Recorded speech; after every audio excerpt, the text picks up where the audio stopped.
প্রথম আলোর বিরুদ্ধে সংবাদ অতিরঞ্জিত করার অভিযোগ তুলেছেন কাতার ভিত্তিক সংবাদ মাধ্যম আল জাজিরার জনপ্রিয় সাংবাদিক জুলকারনাইন সায়ের। এছাড়া প্রথম আলো ডেইলি স্টারের বিরুদ্ধে ভারতের দালালি সহ জঙ্গি নাটক সাজানোর অভিযোগ পুরনো। একই সাথে বিগত দিনে বিএনপি খালেদা জিয়া এবং তারেক রহমানের ভাবমূর্তি ক্ষুণ্ণ করতে অপসাংবাদিকতার অভিযোগও রয়েছে সংবাদ মাধ্যমটির বিরুদ্ধে। বিএনপি সরকার বেগম খালেদা জিয়ার নেতৃত্বে তার এই ঘটনার কোনো তদন্ত করতে দেয়নি, বিচার তো দূরের কথা, বরং তারা এই ঘটনাকে উল্টো মুখে প্রচার চালিয়ে এর সব দায় আওয়ামী লীগের উপরে দেওয়ার চেষ্টা করেছে। শুধু আওয়ামী লীগ না, একই সঙ্গে আমাদের প্রতিবেশী ভারতকে জড়ানোর চেষ্টা করা হয়েছে। পত্রিকা দুটির অপসাংবাদিকতার বিরুদ্ধে নানা সময়ে জুলাই নায়ক হাসনাত আবদুল্লাহ থেকে শুরু করে সোচ্চার হয়েছেন সাধারণ মানুষও। এমনকি অপসাংবাদিকতার সাথে জড়িতদের বিচারের দাবিতে প্রথম আলো এবং ডেইলি স্টারের ঢাকার কার্যালয়ের সামনে বিক্ষোভ করেছে জনতা। এই তালিকায় যোগ দিয়েছেন আইন উপদেষ্টা আসিফ নজরুলও। সম্প্রতি প্রথম আলো এবং ডেইলি স্টারের সাংবাদিকতার সমালোচনা করেছেন তিনি। আর হচ্ছে প্রথম আলো, যে পত্রিকা আমি নিজেই লিখি, প্রথম আলোতে আপনারা দেখবেন সুযোগ পেলেই কি আপনার জাফরুল্লাহ চৌধুরী হচ্ছে বিএনপি পন্থী।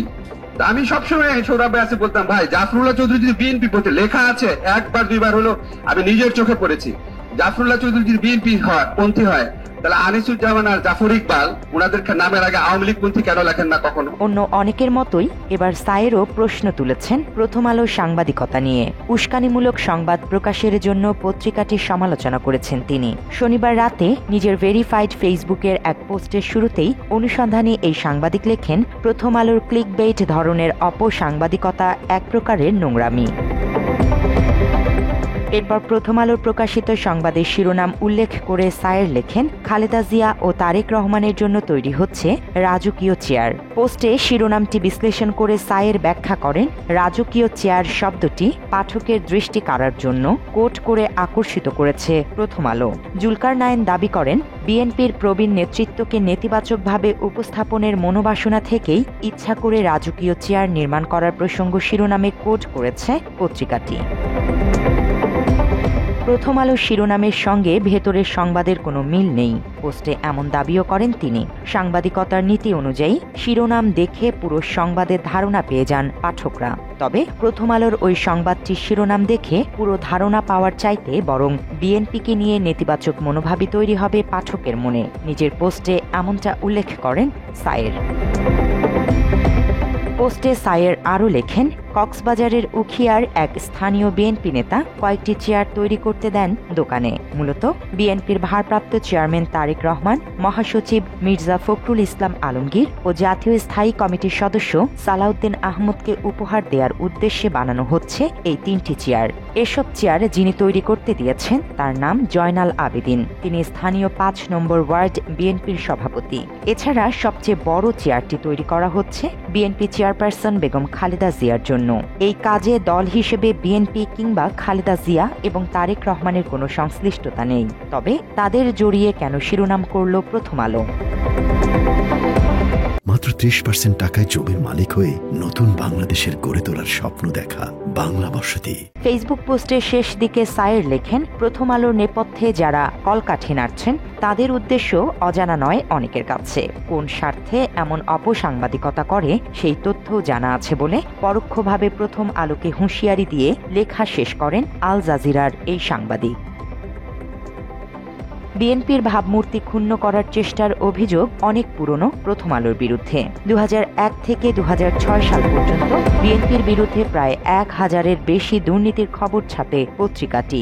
এর মধ্যে 338টি ছিল প্রধান শিরোনাম। বিএনপিকে নিয়ে প্রথম আলোর প্রকাশিত বেশিরভাগ খবরই ছিল ভুয়া ও মনগড়া। পরবর্তীতে আইনিভাবে এসব অভিযোগের সত্যতা পাওয়া যায়নি।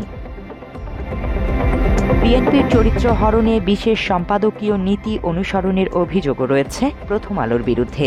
2005 সালে বিএনপিকে নিয়ে একটি দুর্নীতির খবর ছাপে প্রথম আলো। খবরের শিরোনাম করা হয়, পদে পদে দুর্নীতি, ফাইবার কেবল স্থাপন অনিশ্চিত, দোষী ব্যক্তিদের রক্ষা করতে পুনর্দরপত্র।